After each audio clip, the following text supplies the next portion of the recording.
All right, and you're live. Good afternoon. Thank you so much for joining us with our Friday live streams here at Gulf Specimen, Marine Lab, and Aquarium in Panacea, Florida. If you haven't had a chance to visit here personally, we really encourage you to do that.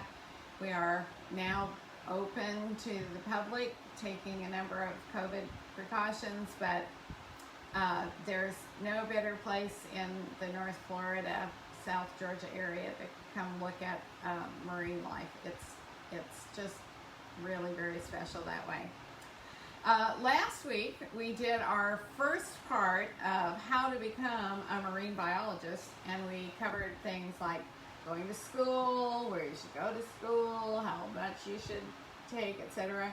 To read lots of marine science books of all kinds, to volunteer or intern at various places where you can add to your skill set and get some real experience.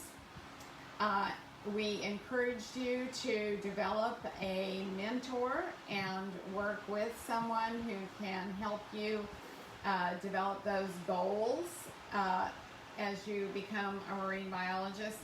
And then our final tip last week was to get in the water, to learn to swim, learn to snorkel, learn to scuba, learn how to do some boating, and go to the beach, watch videos. Just immerse yourself as much as you can in the marine world, and the more you see and the more experience you have in that, there's just no better education. So really do make a plan to get into the marine environment as much as you can.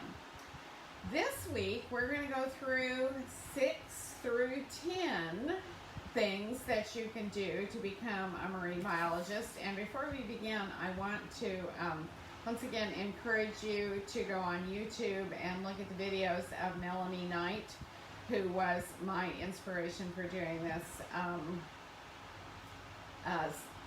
discussion essentially on how to become a marine biologist. And she's the founder of a small aquarium in Nova Scotia.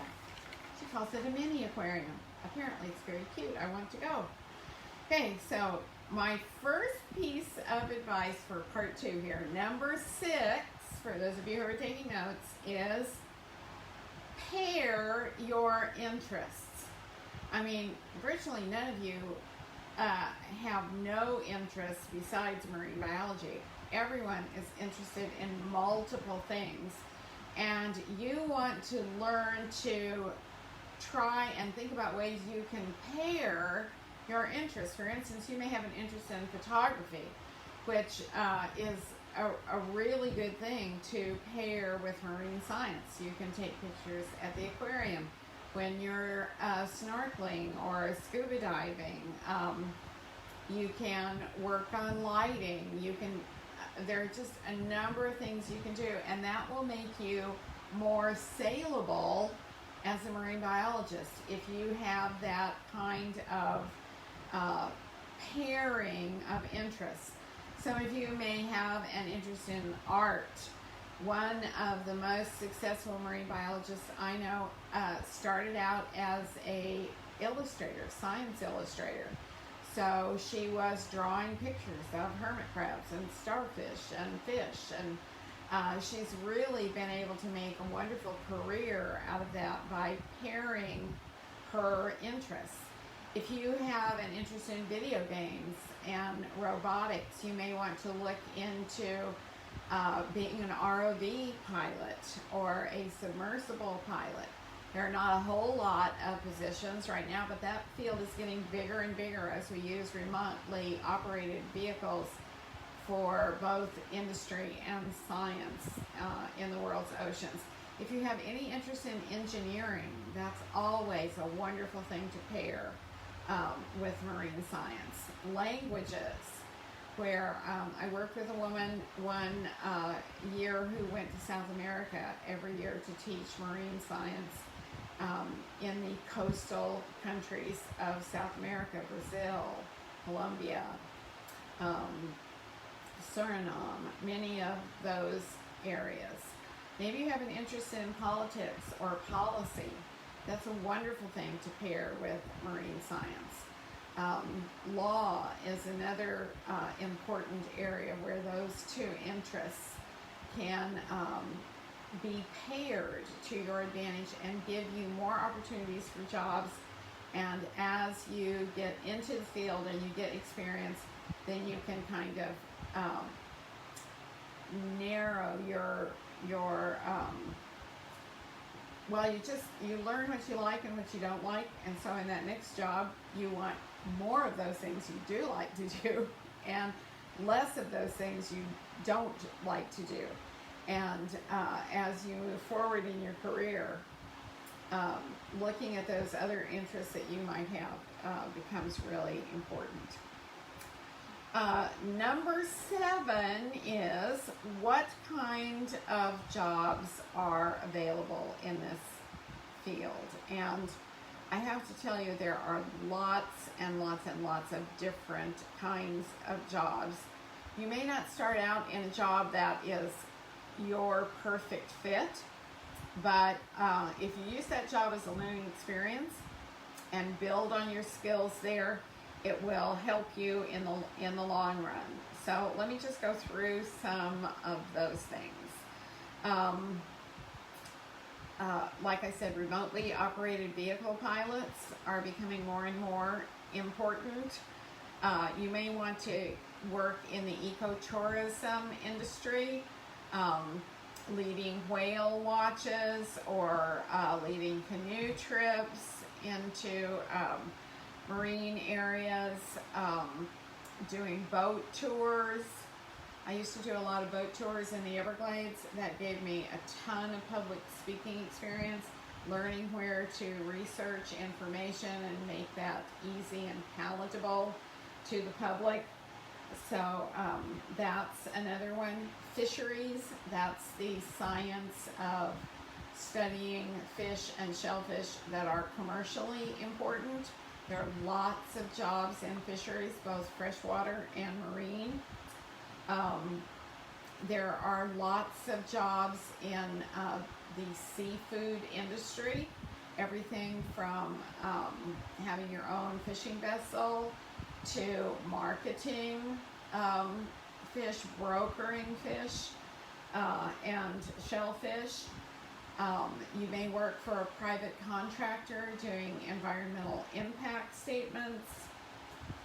You may become a gear specialist for fishermen or other types of marine equipment. Looking at marine architecture and building boats and naval architecture is another way that you can put those interests together.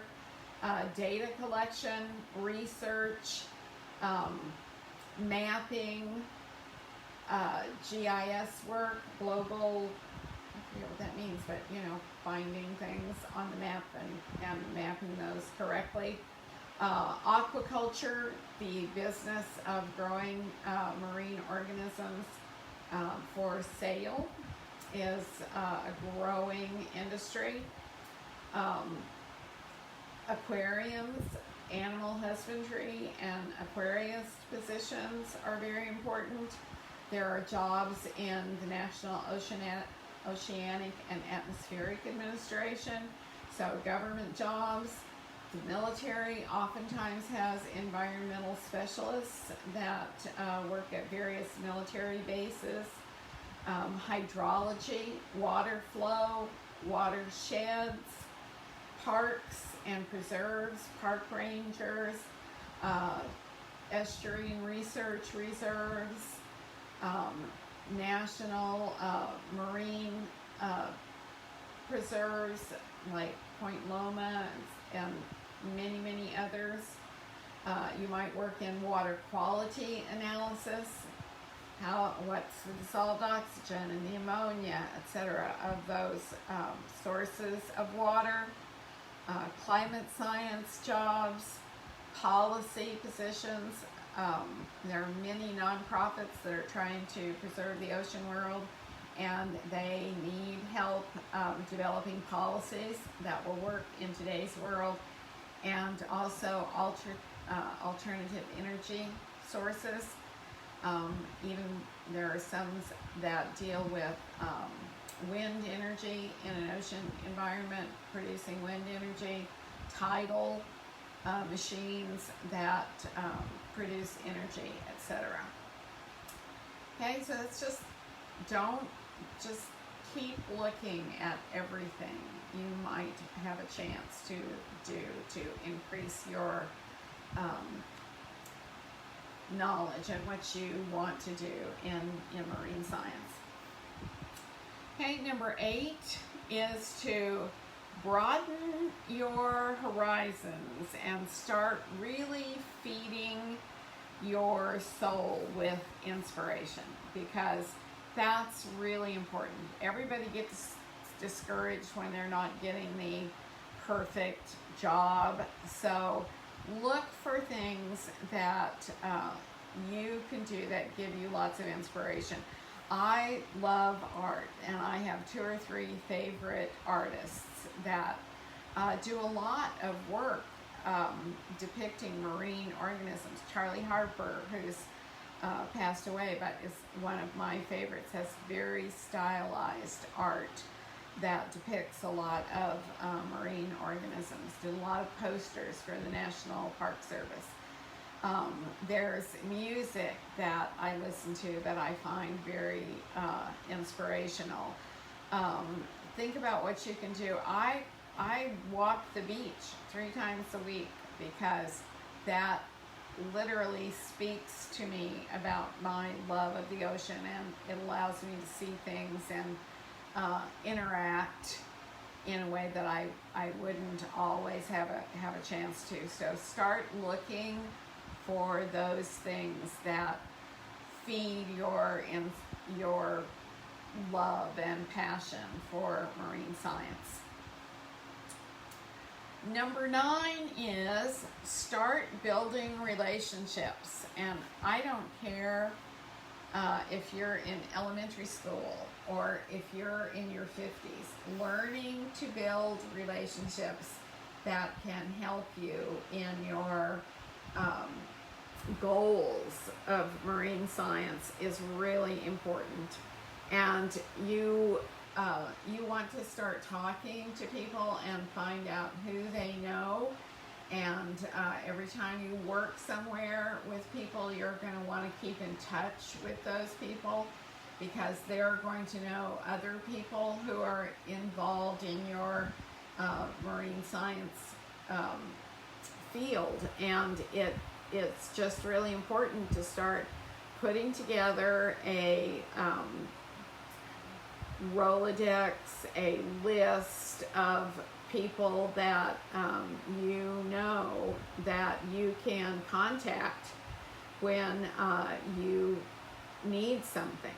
Okay, suppose you may know of a collector that works in the Keys, and you may need them to you may find somebody else who is looking for somebody who can provide them with crabs from the Keys. You can put those 2 people together.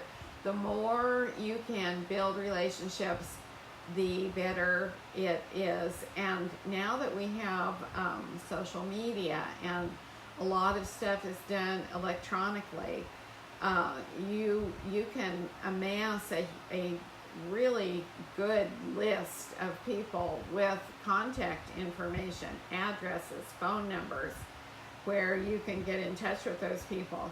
And I don't want you to stalk them.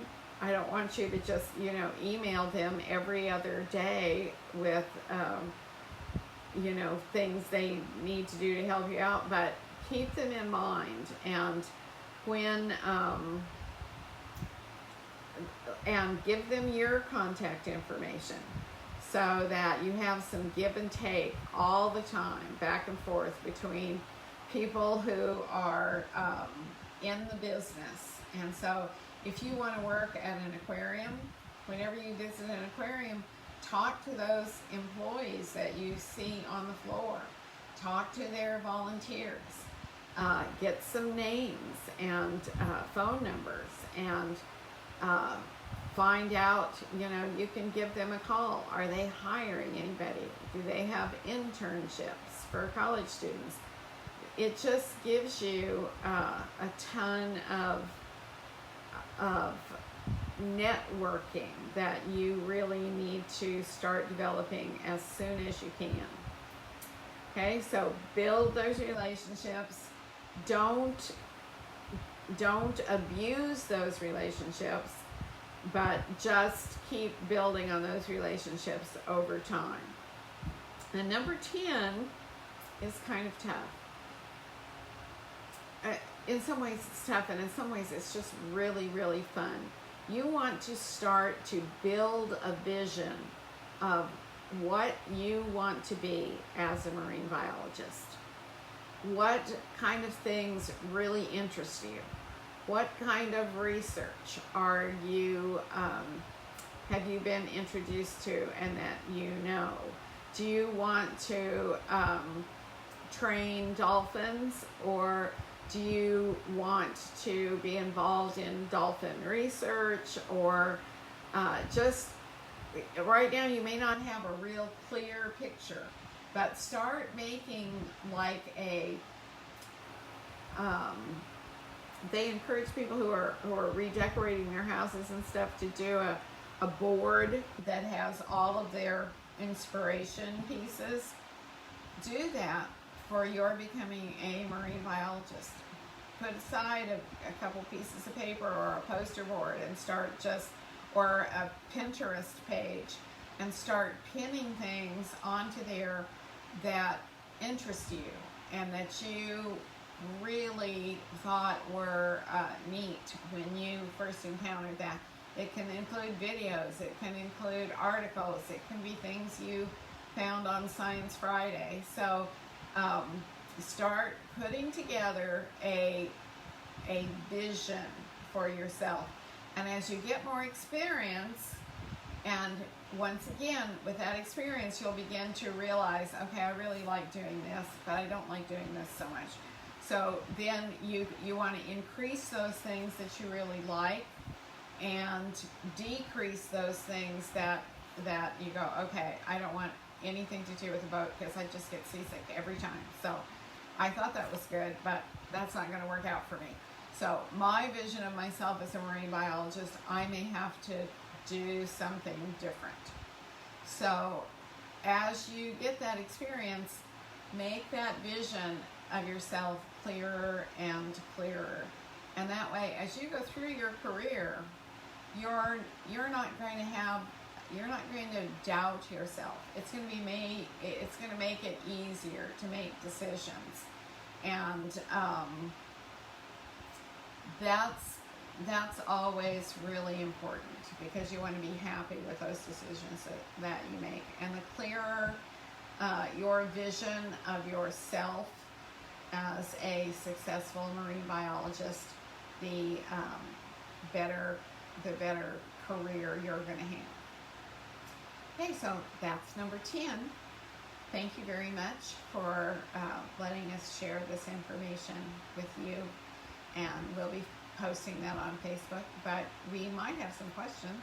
I don't have a clue. We don't have any questions right now, but just leave them in the comments down below, and we'll go back and let's see what answer your questions. Yeah. All right, thank you for joining us.